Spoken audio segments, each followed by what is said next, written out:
Okay, we're alive. That's good news. We're together, even better, and that's a good place to start, right? So let me have my welcome to Community Gathering. My name is Mr. Bryant, and I'd like to introduce you to my spiritual community team. Let's say stand up.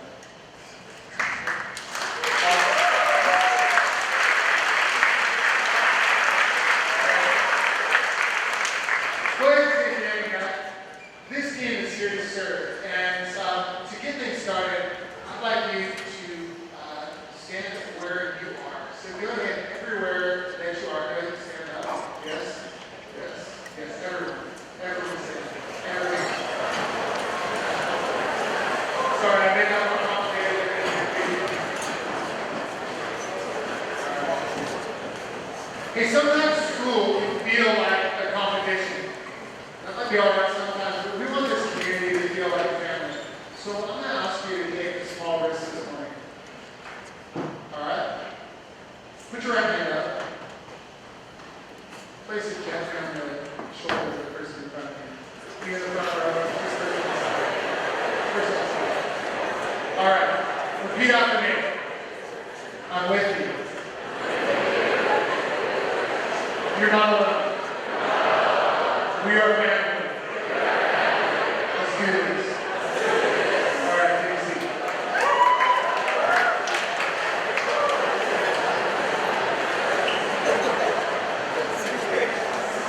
Yeah, we are family, and community gathering is a place for us to slow down and think about how we want to grow socially and spiritually as well. We want to take a time to listen to some wisdom and also think about how we can put that into action to make our community stronger, a better place to be. So today we're going to focus on 3 main understandings. When you leave today, you're going to have a better understanding of what it means to be a hero. We're going to define that together. You're also going to have a chance to learn about how you can cultivate the heroic imagination in yourself. And thirdly, you're going to discover and develop your own superpower today. Get a chance to use it. So it's a tall order. So let's get started. What is a hero? When we think about the problems that are facing the world today, they're vast. Forest fires, and climate change, and issues with refugees around the world.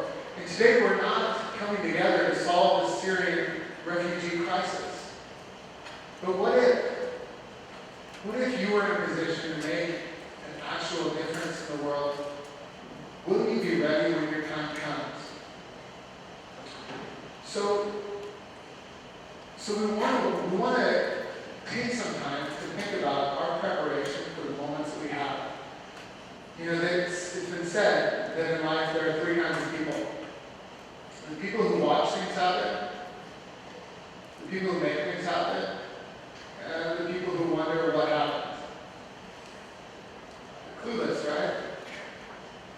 We want to equip you to be the person that you need to be for the moment. We don't want you to miss your opportunity to make a lasting change. So I'd like to start with some reflection on what it means to be a hero. We have a short video that I'd like you to lean in, pay attention to, as we start to define what it means for us to be heroes. Go ahead and take a look.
to be moved by compassion, to take a risk for another person, and to do it for their benefit without thought of reward.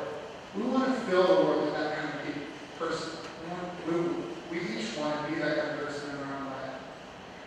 So here at HGIS for decades, we've been cultivating those kinds of people. You're part of a legacy. I mean, really, there are people that have been deeply involved in changing the world for years and years. You're part of that family. Today, I'd like to introduce a good friend of mine, a mentor, a longtime teacher at HGIS, who has been working hard to cultivate this heroic imagination in students for many years. And the second great task that we have before us is to think about how do we cultivate this kind of mindset and spirit within ourselves. And Dr. Schmidt is going to walk you through the process that he's taking countless students through to help them reflect on and understand their heroic journey. Dr. Schmidt.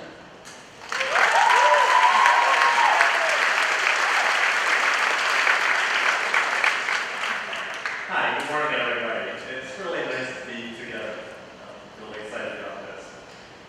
If you've been in one of my classes recently, you probably participated in this heroic cycle ritual that we're going to do right here, right now. So just a little bit of background. The American scholar, Joseph Campbell, studied myths around the world. And he noticed that these great stories follow a common pattern.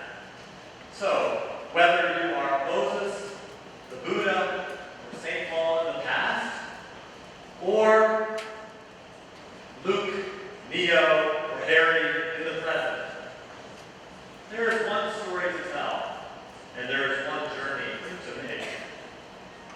And the most exciting thing, I think, is that this heroic journey story can be a model for my life and for your life.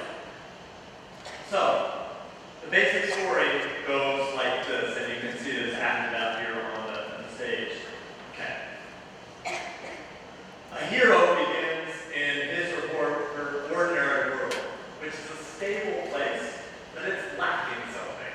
So that's here in the blue.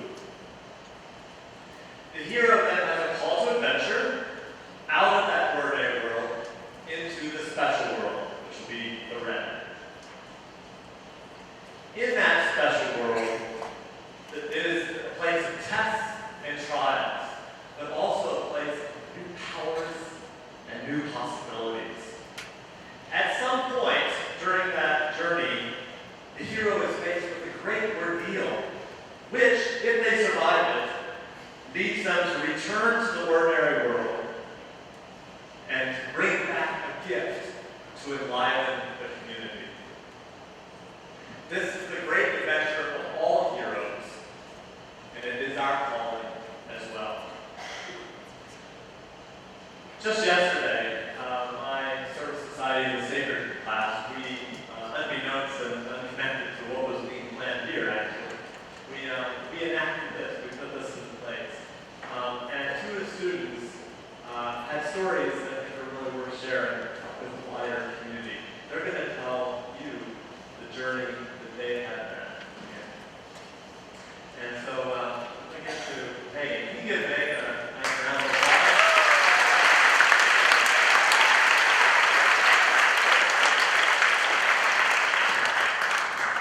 Hello. So, Hi.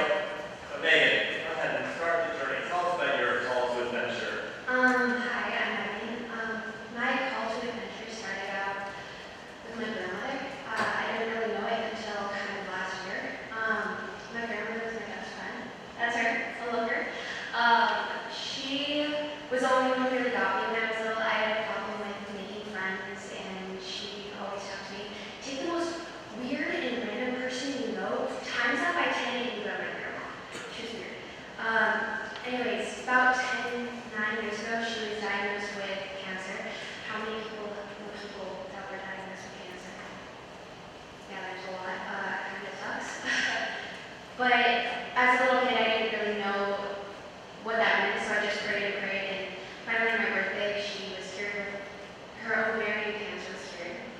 And we got a year to go on trips with her. My dad went to Istanbul story, and then after that year passed, she was diagnosed with cancer again. And this time, I'm going to quote John Bryant, she lit up like a Christmas tree. The cancer was all throughout her body, and so I was given pretty much 5 years to hang out with her. We kind of knew this time she wasn't going to get better. So, a couple weeks, my grandmother died December 6th, 2013. A couple weeks before she died, my dad took me out of school, and I went over and took care of her while she was in hospice care. I helped my helped my granddad take out the fluid up her legs and do all that kind of medical stuff with her. And so I matured pretty quickly in that time.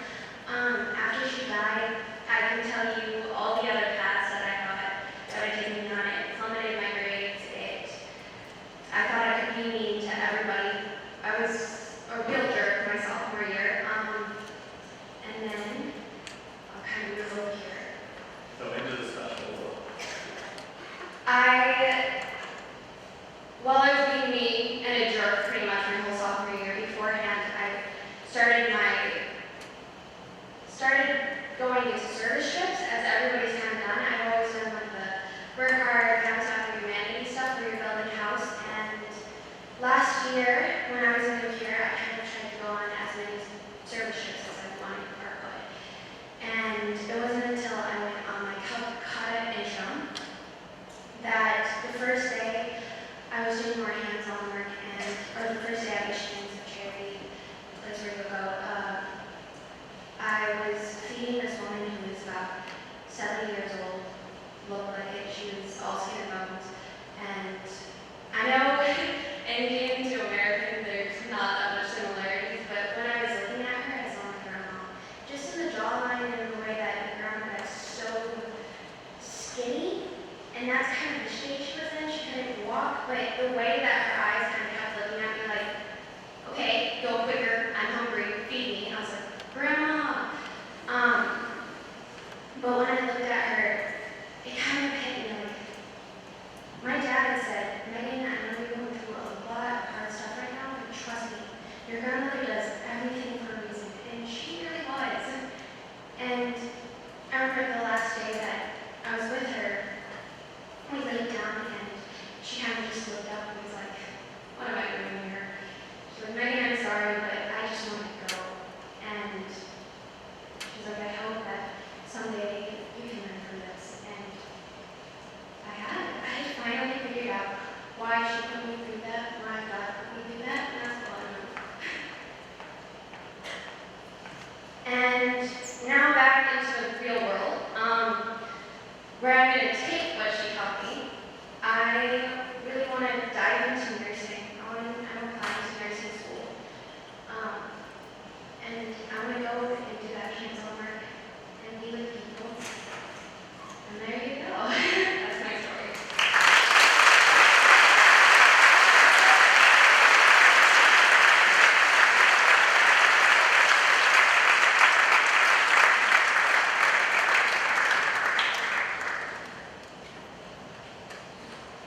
So we're going to light a candle in honor of Megan Also the church.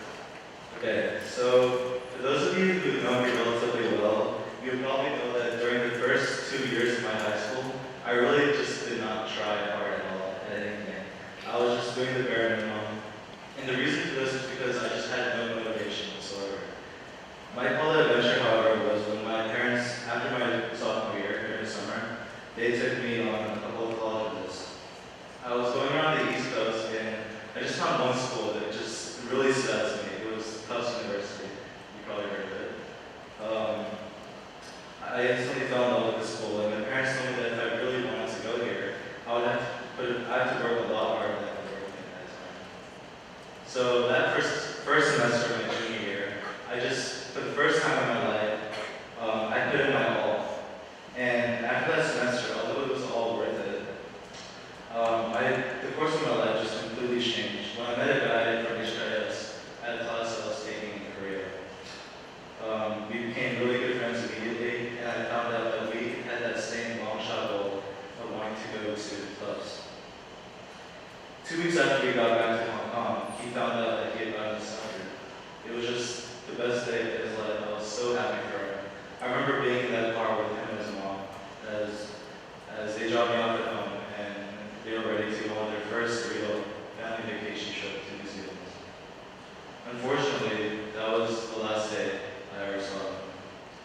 my friend's name was Griffin. It's definitely been a while since we talked about it, and I wanted to share my story to put it back in our thoughts because he really made an impact on a lot of people without knowing it, especially himself. So after his passing, I was just back to square one. I lost my purpose, I lost my motivation to do anything. I was asking myself questions like, why are we working hard in school when all of us have an expiration date and we have no idea what that date is? Why are we trying to make achievements when our lives would just end right when we reach our goal? It took me a really long time to get over these thoughts, but as I'm in the middle of my returning home phase, I know that my next step is to find motivation like I did back during my college adventure. Because the point of my story is, there's going to be moments and events in your life that'll make you want to quit. But it's your job to go out and find that motivation, purpose, and a reason to keep going. Thank you.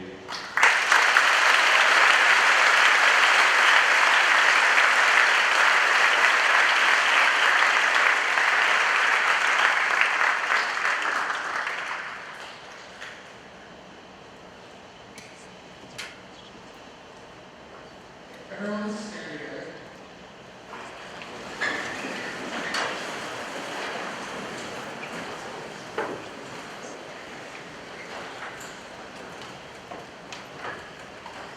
Sometimes there's no need to clap. Just silently treasuring what you've been given is enough. I just want you to breathe in a moment for a minute and think about that. So I was watching you listen, I could see that both of these stories connected with you in different ways. Sharing a story like this is a risk. And Megan and Eugene took a risk for our benefit as a community. They shared something about who they were, who they are, who they're becoming. And it's an invitation to all of us to do the same. So thank you. Take a seat.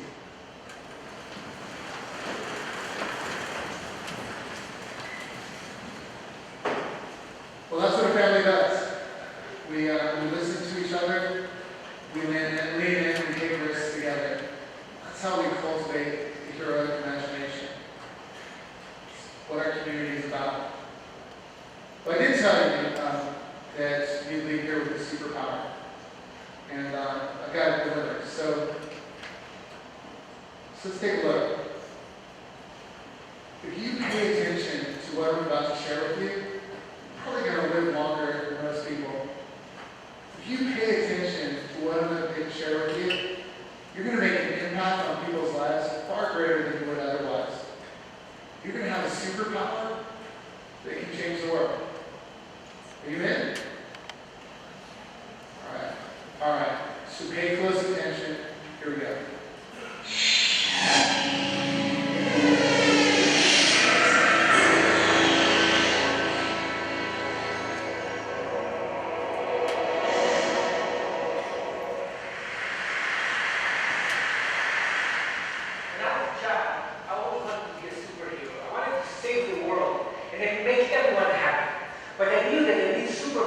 Make my dreams come true. So I used to embark on these imaginary journeys to find intergalactic objects from planet Krypton, which was a lot of fun but didn't need much at all.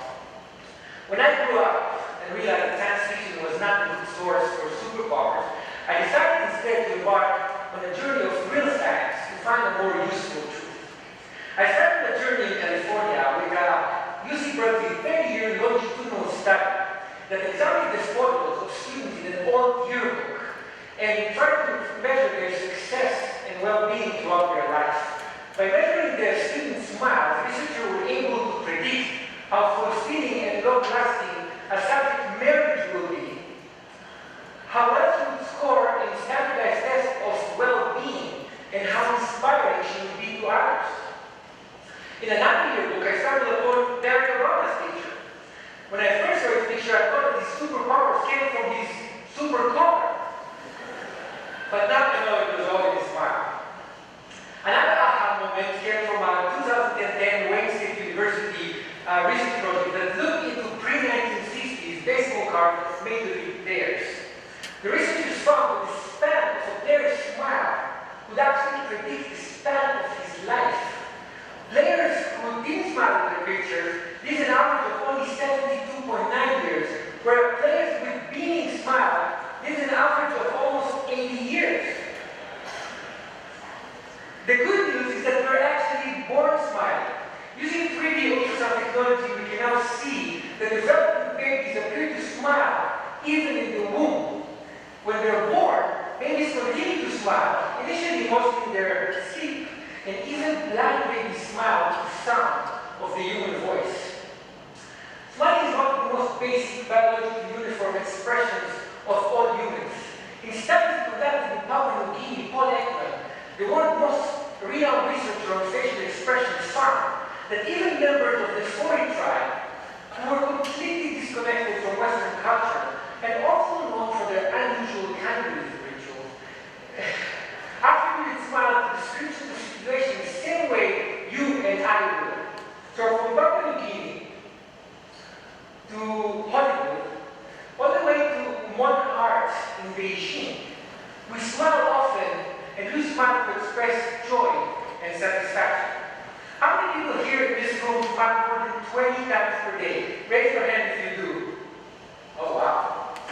Outside of this room, more than a third of us smile more than 20 times per day, whereas less than 14% of us smile less than 5. In fact, those with the most amazing superpowers are actually children, who smile as many as 400 times per day. Have you ever wondered why being around children who smile so frequently make you smile very often? A recent study at Uppsala University in Sweden found that it's very difficult to frown when looking at someone who smiles. You ask why? Because smiling is evolutionarily contagious and it suppresses the control we usually have on our facial muscles. Mimicking a smile and experiencing it physically helps us understand whether a smile is fake or real, so we can understand the emotional state of the smile. In a recent mimicking study at the University of Clermont-Ferrand in France, subjects were asked to determine whether a smile was real or fake while holding a pencil in their mouth to repress smiling muscles. Without the pencil, subjects were excellent judges, but with the pencil in their mouth, when they could not mimic the smile they saw, their judgment was impaired. In addition to theorizing on evolution in the origin of species, Charles Darwin also wrote the facial feedback response theory. His theory states that the act of smiling itself actually makes us feel better, rather than smiling being merely a result of feeling good. In his study, Darwin actually cited the French neurologist Julien Bouchin, who used electric jolts to facial muscles to induce and stimulate smiles. Please don't try this at home.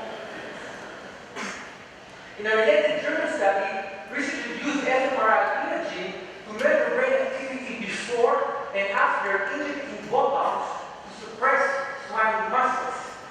This finding supported Darwin's theory, but by showing that facial feedback modifies the neural processing of emotional content in the brain in a way that helps us feel better when we smile. Smiling stimulates our brain reward mechanism in a way that even chocolate, a well-regarded pleasure dessert, cannot match. British researchers found that one smile can generate the same level of brain stimulation as up to 2,000 bars of chocolate. Wait, the Sept study found that smiling is as stimulating as receiving up to 16,000 pounds sterling in cash. That's like 25 grand a month. It's not bad. And think about it this way.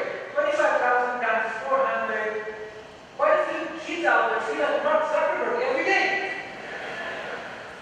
And unlike lots of chocolate, lots of smiling can actually make you healthier.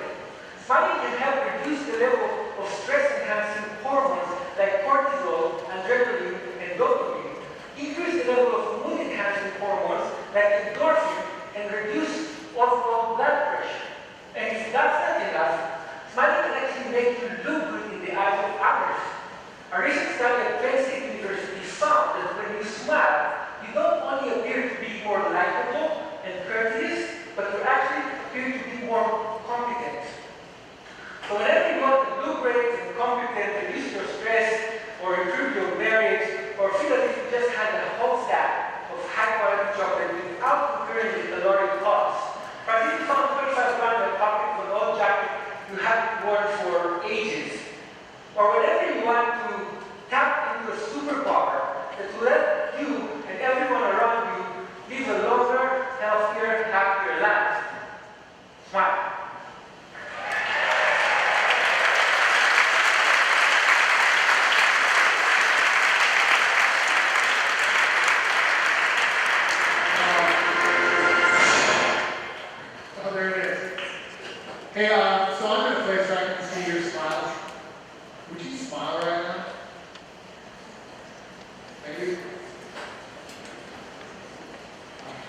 Okay, try this then. Can you mean mug right now in your angriest face? Good talk. Alright. What good is it having a superpower if you don't use it? So I'm going to ask you to do something right now.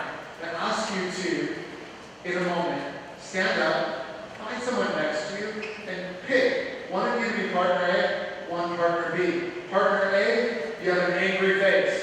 Partner B, you get to break that angry face with a smile. Let's try it out. Let's see if the facial muscles work. Stand up. Give it a shot.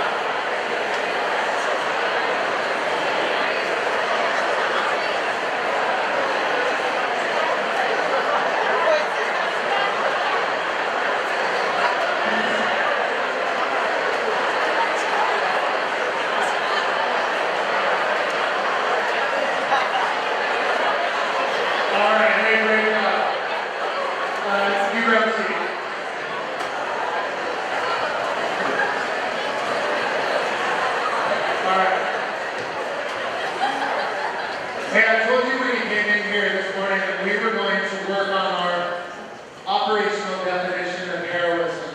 That we will be people moved by compassion to take a risk for the benefit of others without thought of reward. And you know, when you just stood up right now, you took a risk, right? So there's a chance that someone's not going to play along. There's a chance that you're going to smile and look kind of silly. But we're doing it for the benefit of others. We're bringing each other along for the ride. And that's what it is. That's how we cultivate that heroic imagination and just everyday simple things. And what would our community look like with a few more smiles? With a few more times just to slow down and pay attention to each other. Look at that anxiety and that frustration and look at face, just square in the face and say, hey, how are you doing? I'm with you. You're not alone. We're a family. We can do this. If you do that well this year, this community will begin to cultivate a heroic imagination. The world will be that much better for it. So, I'm calling you to action. We have a call to action, sort of as Dr. Schmidt talked about. And it is to unleash your superpower. To confront some of the feelings of anxiety that you notice in the people around you, and get to know them, break through those walls. This isn't a place that you should feel isolated. It's a place you should feel welcome. So, here's your challenge. Would you please hold up your right hand? Okay. Your challenge is to find 5 people before now and your next homeroom to engage them with a smile and then ask them, what's your superpower? Are you a great filmmaker? Are you a future president? What's your superpower? You're trying to do it right now. I love you guys. No procrastination. You're busy. All right. Hey, we can do this all day, but we probably need to put our community down right to a place. Okay, so here we are. So, we're just not done. You got your challenge. And I'd say 4 of those fingers, make them people you know. 1 of those people, make it someone you don't know. Take a risk. Take a risk and engage someone